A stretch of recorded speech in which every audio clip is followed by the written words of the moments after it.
Hey there, Kenneth French, vastsolutionsgroup.com. Today we're going to be talking about risk reduction strategies and tax strategies to help you, the small business owner. Whether you're watching this, listening to this, you could be in Washington State where I am, you could be in Florida, you could be, who knows, internationally. You are going to be helped by just a simple concept that's getting a lot of questions. We're getting a lot of questions coming into our office about, well, risk reduction strategies and really also tax strategies. Mainly what we do, tax and finance, with artificial intelligence sprinkled in to lower the tax liability for business owners. What we're going to be talking today about would be something called a captive or an 831B.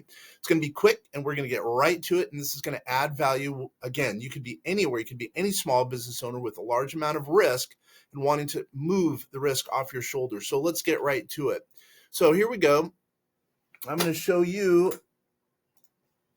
I'm going to present my screen so we get straight into the 831B world or the captive world. So here, let me present this. I think what's going to be really interesting to you is you're going to learn a little bit more about something you probably have never heard anything about, or maybe you've heard something about it, but you don't know enough about it. So let's say you have, I don't know, let's just say you have $100,000 of risk. When I say risk, potential risk shortfall. Let's say you have a slip and fall in one of your properties. Let's say, you have cybersecurity risk. Let's just say, as an example, you have product liability risk. Typically, most people don't cover those types of risks when really they should as a small business owner. Well, what do? You can go out to, let's say, Liberty Mutual, as an example, which is an insurance company, and you can pay them the premium. I'm making this up. Let's just say it's $100,000 of premium. You're writing a check. Now, that's great. You're covered in case there's ever an issue. Now, what happens? You write that check for $100,000. Awesome. You get a tax deferral, you get a tax deduction. Plus, on the backside, you get your risk taken care of.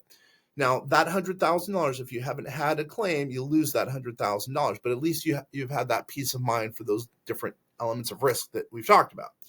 That's number one. Now, number two, the big thing is, what you should potentially think about is, let's just say you fill in those gaps for some other insurance risks that you've never covered, right? Let's just say the premium therefore goes up to $300,000, whatever the number is, right? So what you can do is, again, now you could write a check for $300,000 to Liberty Mutual as an example, or what you can do is you can start your own insurance company.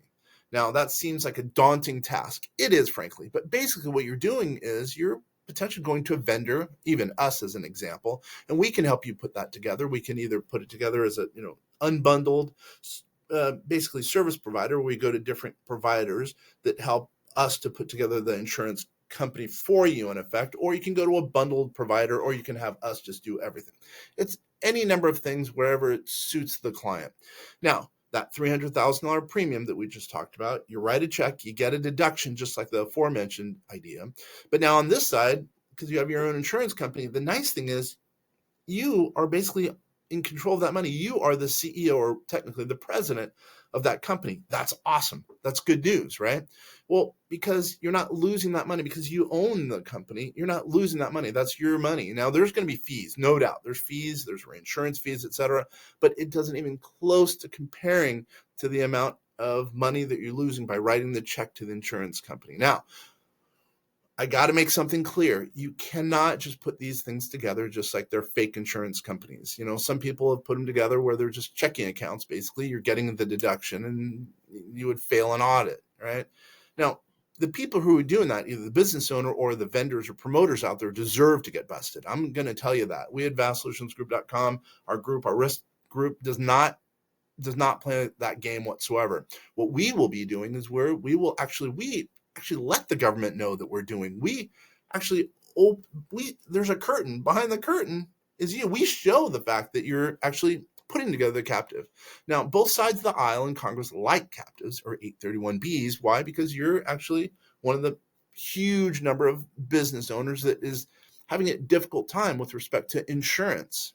Okay, insurance is really difficult, especially, let's say, in Florida, let's say for farmers. So both groups, the farmers, who are, sometimes they're supporting the Democrats, or sometimes the Republicans who are supporting the bigger business or small business, really, in some cases. So both sides of the aisle like 831B captives. Now, there's been some talk about the fact that, A lot of people are in the eyes and target because they're putting together fake 831Bs or captives. Those people need to get busted. Again, I'll tell you that. But we don't get involved in that. We get involved in helping the business owner, small business owners who have risk, who have probably a tax liability, and they want to make sure they can customize their own policies with our help.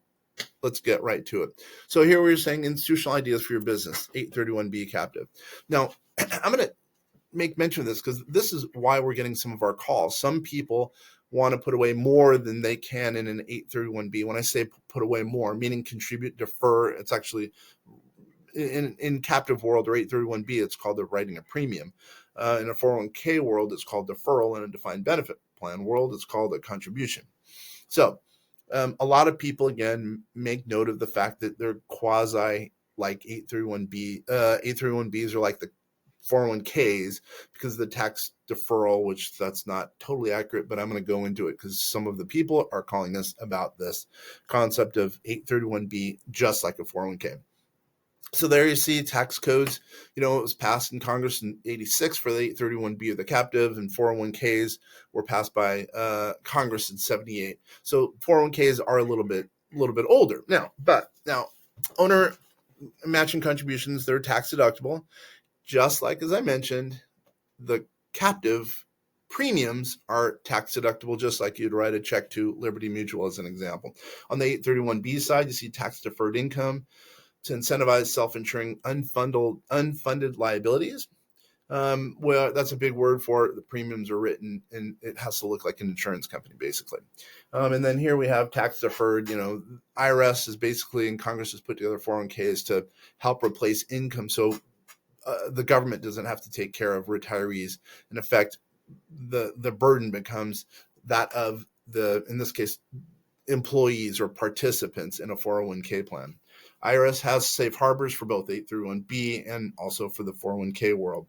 Now, for the 831B, the captive, you must meet certain guidelines. You have to have proper structure. It's got to be an insurance company. You have to have risk, true risk. You can't just say you have risk without having it as determined by an actuary. Hence the reason partially these are a little bit more expensive. Obviously, putting together your own insurance company is going to be more expensive than 401k because 401ks are out there in the marketplace. 831B is not as much. A lot more detail goes into putting them together. All right, now let's go to the next one. So you have to have a plan administrator. So, and that's what it is that we do. We help the business owner, small business owner in this case, usually, put together the plan design because they could get pretty technical. You don't know which types of risk can be covered. And at the same time, there's limits. There's IRS and congressional limits on 831Bs. Plus you have to put the policies together. You have to have real policies. Now, again, some people just put together a checking account and say it's a captive. You have to have real policies in exchange for the premium. In my example, $300,000 goes to an insurance company to get that deduction. In exchange for that $300,000 in my example, what do you get? You get insurance policies that cover your risk, that have statutory maximums, so you can't overwrite your premiums for an amount over and above the market. So now let's talk about transaction approval. You've got to have transactions as an 831B. Now you have to fit within the state guidelines, SEC guidelines, IRS guidelines, Congress guidelines, actuarial guidelines. There's a long list. But again, that's what we do as an 831B plan administrator, consultant, and provider. Now, we have to take minutes. You have to typically meet, once a quarter at first, and then it's once a year, at a minimum once a year. Because it's, by the way, even if you're running your own company, you should be meeting at least once a quarter, and at a minimum once a year, so you can go over your minutes, et cetera, et cetera. So again, that we tie that together. We do that work for you as an 831B, basically administrator, compliance, et cetera. So, as I mentioned, there's risk. I should mention what happened in 2020.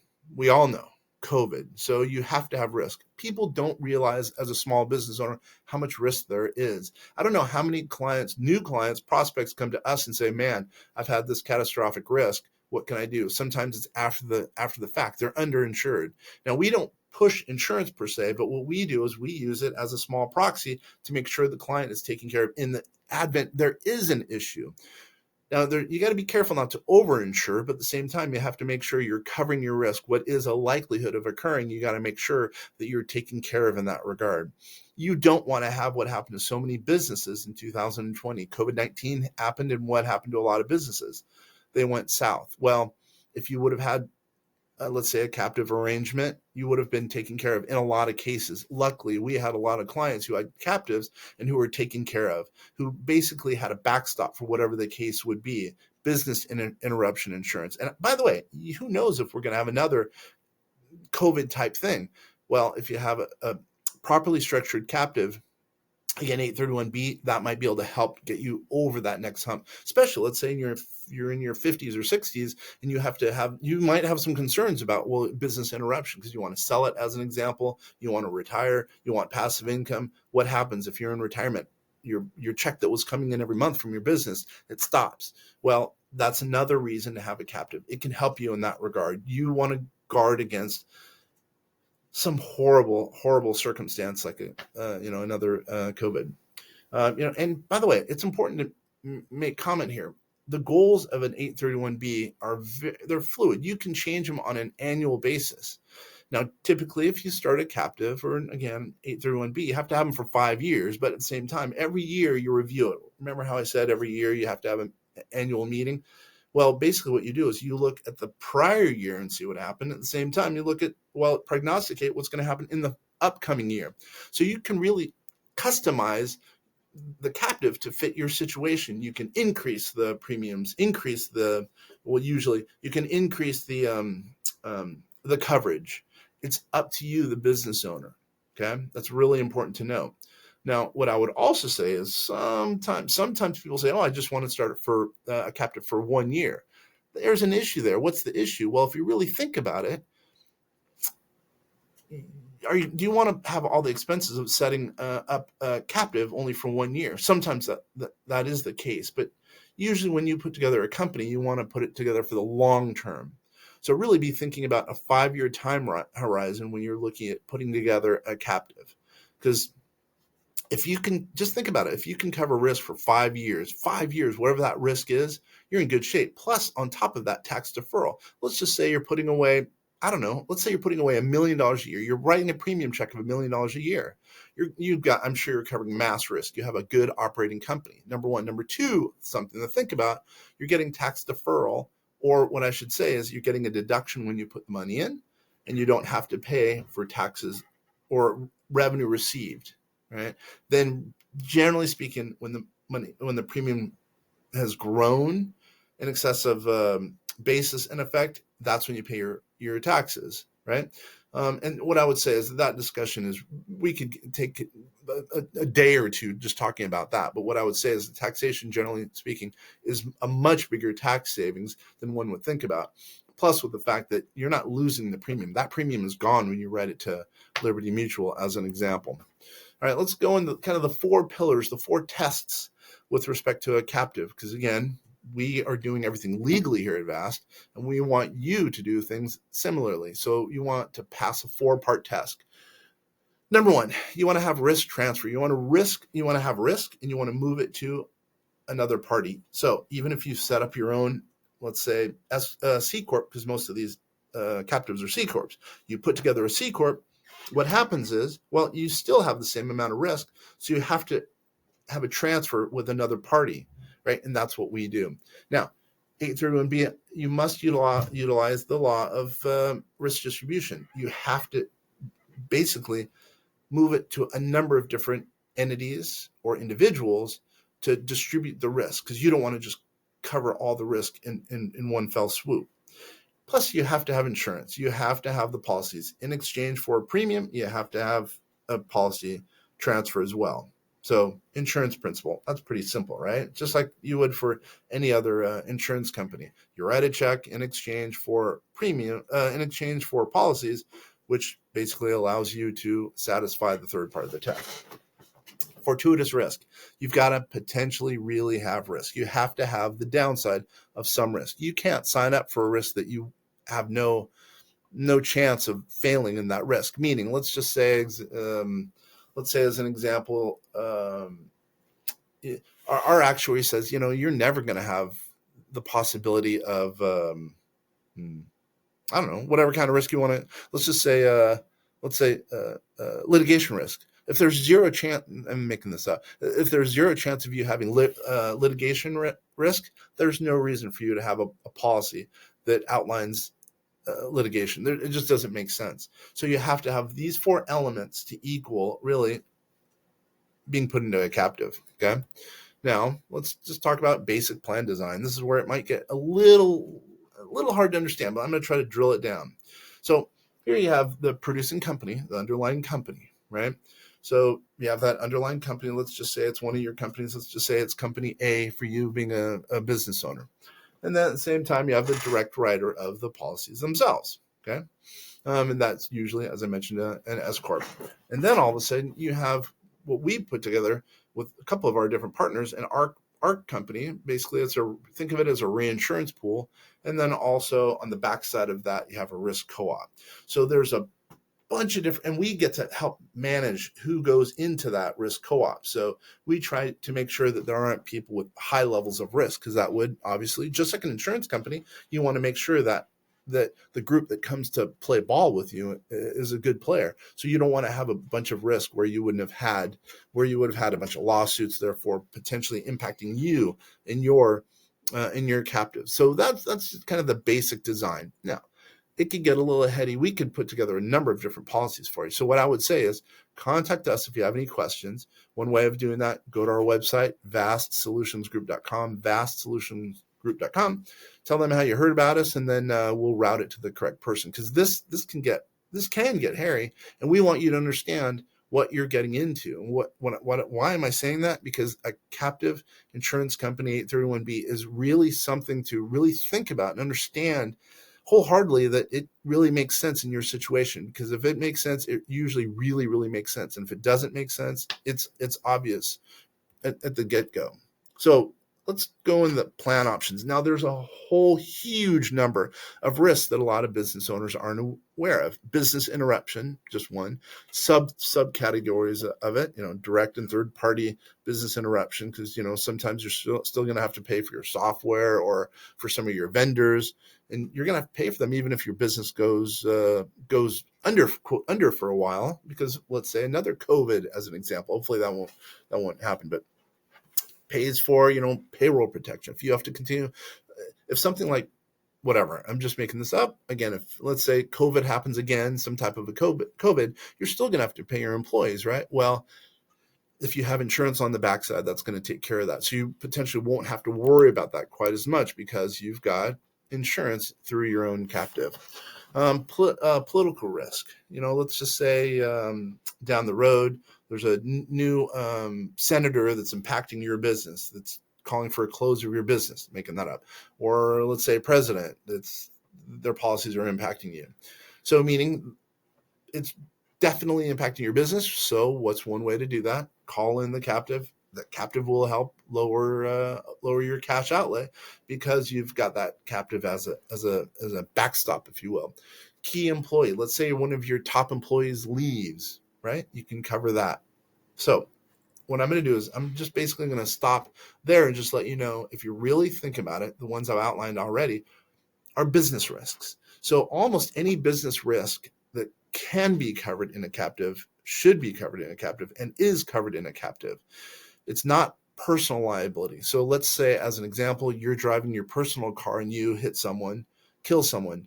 That's not covered in a captive. It's only business risks that are covered in a captive. That's important to note. A lot of people, we've been getting some calls. Hey, can you cover my life insurance? Typically, the answer to that is no, right? It's only business life insurance. Now, sometimes relative to the business, you can do it depending on the circumstances, but really what it is, it's really any business risk. And again, we can get very specific. If you have any questions, please look at our website. We have a lot of tools with respect to captives there, and a number of other things. But I mean, that's a start. Okay. Audit protection, as an example, IRS, sometimes industry regulations or industry compliance, maybe even E&O. So really we cover, again, captives are wide ranging. They can cover almost any type of risk that one would have with respect to their business. Employee risk, as an example. Let's say your employee steals all your goods or all your IP, as an example. Covered. What's another risk? As an example?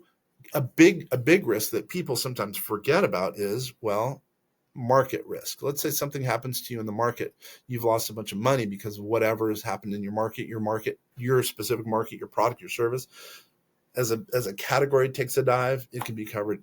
So obviously you can see there's a number of things that can be covered with respect to your business. And what we do is, as a plan provider, we can make specific the situation to help you in your circumstance. So, what I would say is, why not see if it makes sense? Really, I mean, that's what I would say. See if it makes sense, if a captive makes sense. Sometimes we do a full-blown feasibility study. There's a cost for that, but it really depends on the circumstance. If really you need to go down that, sometimes you don't need to go. That makes a lot of sense.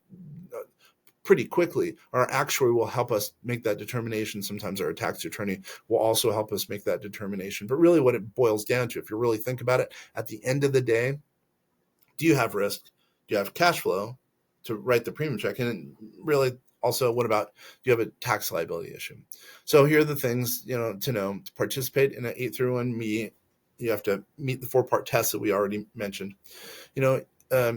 Primary benefit, you got to mitigate risk more efficiently than where you are typically right now. Okay. And usually, again, that's writing a check to an insurance company.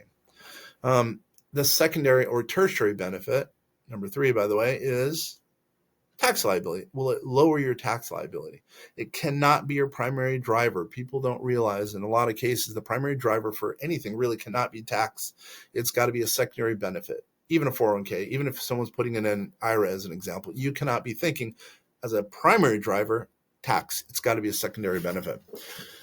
It's got to be complementary to business. It can't be anything but that. It's got to really help your business. It's got to help lower the risk for your business. And again, you could customize it. You're in control. I'm going to say you're in control as a business owner. The nice thing is you're in control of the premiums. You don't have enough control when you're talking to an insurance company per se. Right? They have control. They're the ones who determine what the situation is. Here you have more control because you're the one who owns, in this case, the C Corp. Now, there are contributions and limits, but luckily they're pretty far ranging because, again, you can customize the situation for your needs. So there are contribution limits and, specifics that you must abide by. But man, it sure is nice when you know that going into it, because you're, let's say, in a one-on-one conversation, if need be, with us and or the actuary. So that's number 6. Number 7, what kind of tax referral? Yeah, it's not tax-free. I'm glad I brought that up. It's not tax-free. People think, oh, I write the premiums, I get a deduction. Well, I never have to pay taxes. That is simply not true. Some promoters are out there saying that you get the benefit of tax freedom. No, you don't. You still pay taxes depending on your circumstance, but at the same time, you can mitigate the taxes because you've already written the check, just like you would with ABC Insurance Company, let's say Liberty Mutual. But again, you control the asset. Usually, let's say the capital account goes up and you take some money out via dividend, that's when you pay the taxes. Again, some people say the analogy, it's like an 831B, close, but what I would say is the nice thing is how much you're putting in because you're customizing everything. But you cannot really think that it's tax-free because it's not tax-free. Let's go to, you have control of the options, just like I've been saying, you have control, which is huge at the end of the day. And yeah, I'm going to remind you, it cannot be a tax-free transaction. There's got to be some elements of risk. Okay. Now, I'm going to stay on this page because I want you to really think about these 10 things to know. Now, it might be a little complex. You might be thinking in your head, man, this is so complex. One way of figuring out is, just like I've said, a lot of the elements to a captive is custom. Everything's customized. We can customize a proposal for you so you understand if it makes sense for you. Don't go into any transaction unless you understand it. You truly understand it. Luckily, we've done huge numbers of these. We have over 10 right now in process, brand new ones that are in process. Now, what I would also say on top of that is, Now, if you are thinking about only putting let's say a little bit of risk away, let's just say that, I might have $50,000 put into this. Usually it's not for you. These are usually for people who have well-heeled intentions, meaning they have maybe $300,000 they want to put away as far as premium on an annual basis for really 5 years. Now, by the way, the max limit, statutory limit, $2.8 million right now, and it goes up on an annual basis. So if you are a big wage earner, or really what I should say is a big revenue producer, and you have a lot of risk, it might make sense. But on the smaller end, there's different options that might be for someone who wants to put away whatever, $100,000. I would say, generally speaking, it's really for someone who's got a lot of risk, and they might be able to put away whatever the numbers, let's say at a minimum 300,000, let's say $1 million. They want to make sure that the risk is off their shoulders. They want to ensure that they can customize everything. They want to make sure that they get some tax deferral, and at the same time, knowing that there is some risk on the backside. There's some administrative things that's going to have to happen in order to get a captive going and on an annual basis. But again, at the end of the day, it's so nice for a business owner knowing that you have risk taken care of, knowing that you can customize the policies, knowing that you can get some insurance that you wouldn't normally have gotten, and it's customized. And at the same time, you have peace of mind knowing you have reinsurance on the backside, especially if you're in a reinsurance pool, because depending on the circumstances, you're taken care of on the backside. So what I would say is the best way to figure all this out, if you need any help, vastsolutionsgroup.com. Again, vastsolutionsgroup.com. It's been a huge pleasure. I hope this has been somehow helpful for you to understanding a little bit more about captives. Now, what I'm going to do is I'm going to close up shop. Here. I'm so glad we've been able to help you to understand the world about captives. If you have any questions, you can call me, Ken or French, at 415-723-6532. Again, 415-723-6532. I'm with vastsolutionsgroup.com. The company's been around since 1969. We started by a man named Gary Coons. Sadly, he passed away not too long ago, and he's looking down at us, knowing that we've grown this company from a little tiny company to a pretty darn big company that does tax, finance, and artificial intelligence to lower tax liability. And one of the byproducts that we've fallen into and become, we're getting a lot of questions about and asking, getting people who are wanting us to set these up are captives. And if you need any help, once again, Ken or French at vastsolutionsgroup.com.